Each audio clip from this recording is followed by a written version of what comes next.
Ավետիսյանների ընտանիքի ողբերգական վախճանից փրկված 6 ամսական Սիրոժային վիրահատելու նպատակահարմարությունը հայ բժիշկները քննարկել են նաև ամերիկյան և եվրոպական լավագույն բժշկական կենտրոնների իրենց գործընկերների հետ։ Այսօր տեղի ունեցած ընդլայնված մասնագիտական կոնսիլիումի ընթացքում Սիրոժային բուժող բժշկակազմի անդամները վիրահատության ռիսկայնության աստիճանը քննարկել են Քլիվլենդի, Ֆրայբուրգի, Սանկտ Պետերբուրգի և Մոսկվայի մասնագիտացված կլինիկաների հեղինակավոր մասնագետների, նյարդավիրաբույժների, ռեանիմատոլոգների, անեսթեզիոլոգների հետ և համերաշխորեն եկել են եզրակացության, որ չնայած խիստ ռիսկայնությանը, վիրահատական միջամտությունն անխուսափելի է։ Եթե ամբողջ Հայաստանը այդպես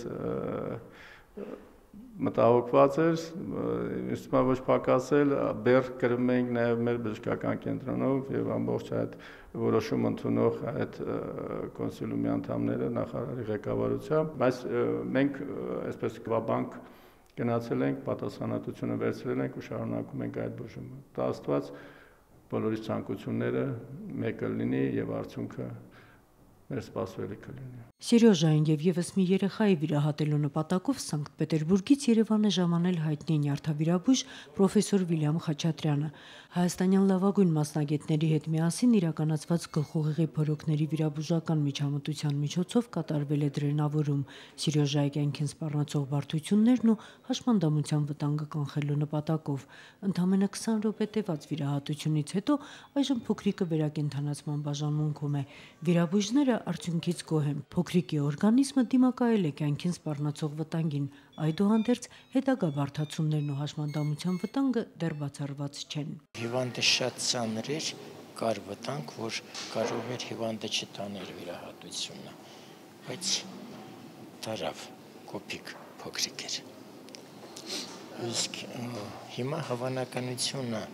ինվալիդիզացիայի ու դեկոմպենսացիայի ավելի քիչ է, քան թե առաջ, բայց մնում է, որովհետև կան շատ ուրիշ պատճառներ դրա համար կամ շատ ուրիշ վնասվածքներ։ Բժշկական կոնսիլիումի ընթացքում իրենց գործընկերների հետ բժիշկները քննարկել են նաև երեխային հետագայում արտերկրում լավագույն բուժում տալու հնարավորությունը։ Արդյոք հնարավոր է ամենաիդեալական պայմաններում փորձել տեղափոխել, եթե դա լիներ նաև խիստ անհրաժեշտություն եւ միանշանակ կարծիքը նա էր, որ տվյալ սիտուացիայում երեխան ոչ տրանսպորտաբել է, դա բժշկական հասկացողություն է եւ միանշանակ ինչ որ պետք է կատարվի այս этаպում, դա պետք է արվեր միայն Հայաստանի եւ մեր կլինիկայում, նույնիսկ այլ հիվանդանոց տեղափոխումը կարող է լինել, այսինքն ճակատագրական։ Այս պահին Սիրոժայի համար արվում է առավելագույնը, որ կարող են անել բժիշկները, ովքեր նաև իրենց երախտագիտությունն են հայտնում հայրենակիցներին փոքրիկին համազգային աջակցության համար։ Նոնե Ալեքսանյան, Տիգրան Բաբայան, Առաջին ալիք։